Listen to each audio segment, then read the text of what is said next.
sú udalosti, javy, okolnosti a témy, ktoré sa do televízneho spravodajstva skrátka nezmestia, nie je na nich dostatok času ani priestoru. Kroniky však nakoniec dovoľujú pozrieť sa na udalosti z odstupu dní, týždňa a neskôr možno aj mesiacov a rokov. Vtedy sa ukáže ich závažnosť. Kroniky sú tu práve na to.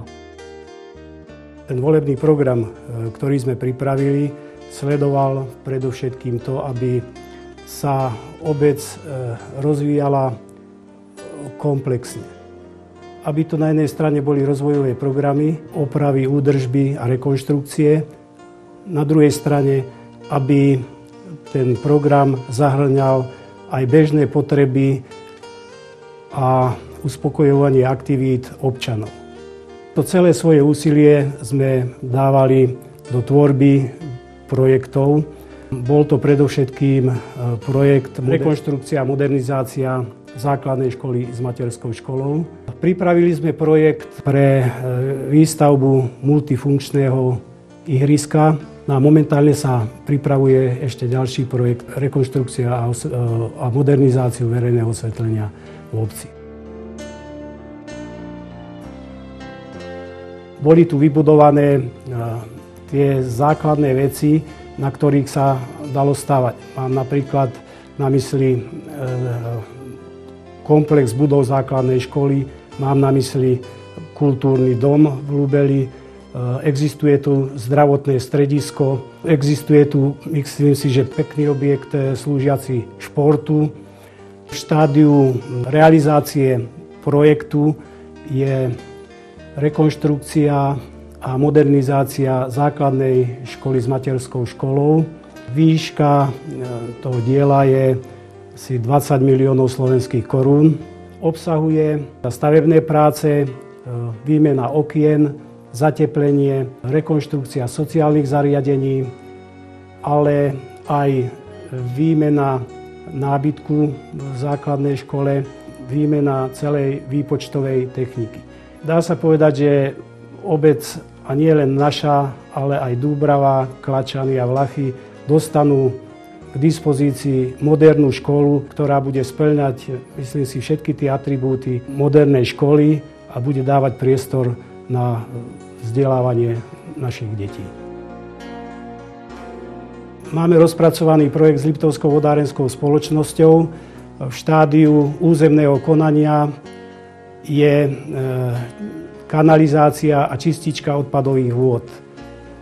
Zámer je taký, aby v tomto roku následne po územnom konaní vydalo sa stavebné povolenie, aby sme mohli pripraviť projekt pre realizáciu, ktorý by vlastne siahal do toho ďalšieho volebného obdobia. Bezprostrednou súčasťou života obce je šport, kultúra, život spolkov a spoločenských združení.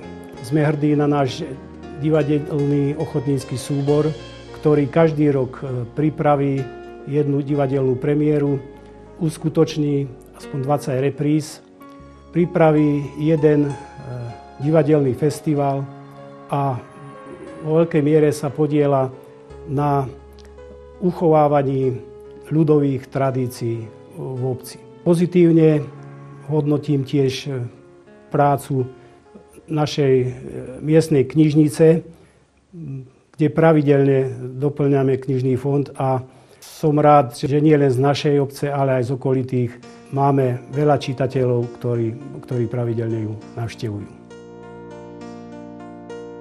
Máme futbalový klub, kde veľmi dobre pôsobia žiaci, dospelí i starí páni. Máme 4 stolnotenisové mužstvá, ktoré hrajú v oblastnej i v okresných súťažiach. V obci existuje fitness klub, taktiež 2 ženské skupiny, ktoré pravidelne chodia do kultúrneho domu cvičiť. Život v obci je pestrý, no nedá mi nespomenúť medziľudské vzťahy. Tak ako v každej inej dedine, aj u nás sú tí, ktorí veľmi aktívne a pozitívne pristupujú k životu. Samozrejme sú aj takí, ktorých musíme niekedy riešiť, ale celkovo môžem povedať, že To nažívanie v obci medzi ľuďmi je dobré. Ja osobne som s medziľudskými vzťahmi v obci spokojný. 2-ročná, sestra 8-mesačná na chrbte v koši a moja mama išla do Francie sama.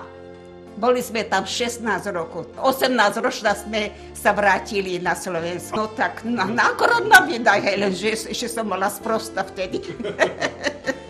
Vydala som sa potom naozaj.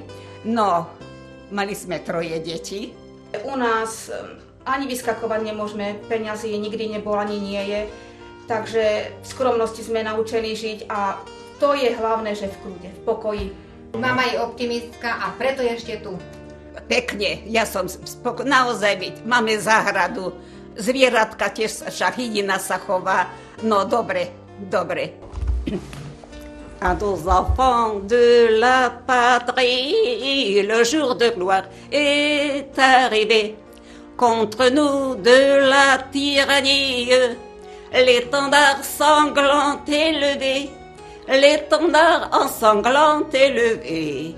Entendez-vous dans les campagnes mugir ces féroces soldats qui viennent jusque dans vos bras, égorger vos fils et vos compagnes aux armes.